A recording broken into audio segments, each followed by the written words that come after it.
Assalamualaikum warahmatullahi wabarakatuh. Halo teman-teman, perkenalkan nama saya Asrianto Karim. Saya adalah peserta Laser CPNS 2022. Saya bertugas di Kementerian Agama Kabupaten Minahasa Utara, tepatnya di unit kerja KUA Kecamatan Dimembe.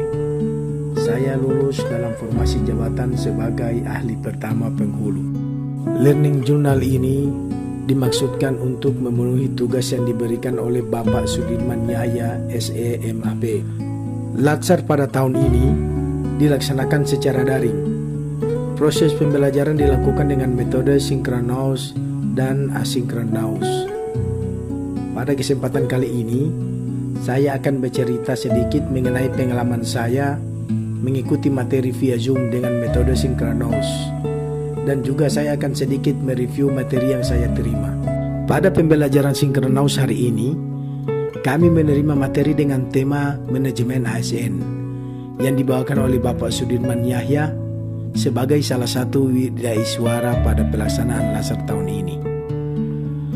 Proses pembelajaran berjalan dengan sangat menarik. Mengapa saya katakan demikian? Karena dalam proses pembelajaran tersebut, kami tidak hanya menerima materi satu arah saja atau dengan istilah sistem ceramah, tapi kami juga diajak secara aktif berdiskusi mengenai materi tersebut. Bapak Sudirman sebagai pengampu pada materi tersebut memaparkan materi dengan santai tapi serius. Proses belajar seperti ini menurut saya sangat efektif dan merangsang nalar berpikir kita. Dan juga proses pembelajaran seperti ini tidak terkesan membosankan. Selanjutnya saya akan sedikit mereview materi mengenai manajemen ASN.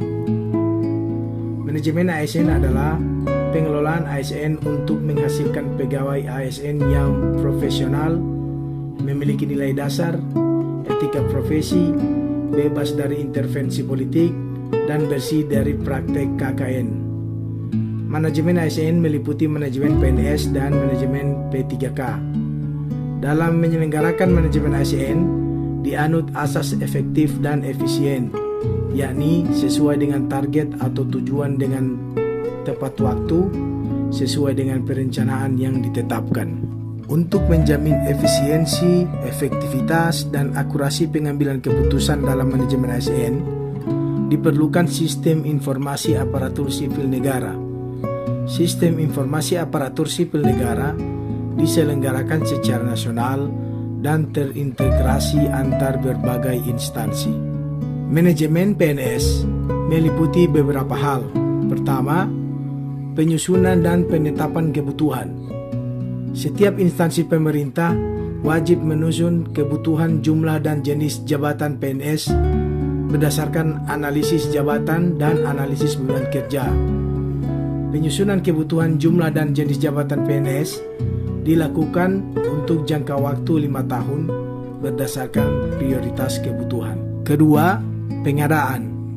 Pengadaan PNS diselenggarakan untuk mengisi jabatan administrasi ataupun fungsional dalam suatu instansi. Proses pengadaan PNS melalui beberapa tahapan, dimulai dari perencanaan, pengumuman lowongan, pelamaran, seleksi, pengumuman hasil seleksi, sampai pada pengangkatan menjadi PNS. Selanjutnya, promosi. Promosi adalah pemindahan PNS dari satu jabatan ke jabatan yang lebih tinggi, yang disertai tugas, tanggung jawab, dan wewenang yang lebih tinggi dari jabatan sebelumnya. Promosi biasanya diberikan sebagai bentuk apresiasi terhadap kinerja yang lebih baik.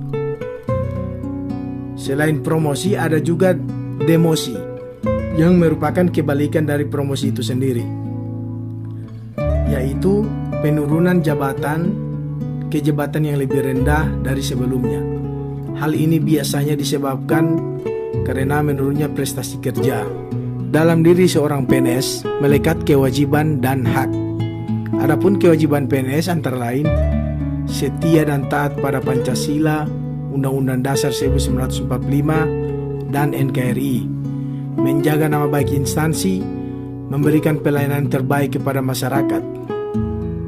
Dan adapun hak PNS meliputi gaji, tunjangan, dan fasilitas, hak cuti, hak jaminan pensiun, hak perlindungan, dan hak pengembangan potensi atau kompetensi. Dalam manajemen ASN dikenal sistem merit. Dalam Undang-Undang Nomor 5 Tahun 2014 tentang aparatur sipil negara, sistem merit didefinisikan sebagai kebijakan dan manajemen ASN yang berdasarkan pada kualifikasi, kompetensi, dan kinerja yang diberlakukan secara adil dan wajar dengan tanpa diskriminasi. Manfaat dari merit system antara lain, ASN dapat mengembangkan diri sesuai dengan kebutuhannya. Kedua, melindungi karir ASN dan politisasi kebijakan yang bertentangan dengan sistem merit. Ketiga, meningkatkan motivasi ASN. Dan yang keempat, ASN memiliki jalur karir yang jelas. Demikian sedikit cerita pengalaman saya mengenai proses pembelajaran hari ini. Semoga ada manfaat yang bisa diambil. Dan saya juga mohon maaf apabila ada tutur perkataan dan kekeliruan tentang review materi yang saya sampaikan. Wallahul muwafiq ila aqwamit thoriq. Wassalamualaikum warahmatullahi wabarakatuh.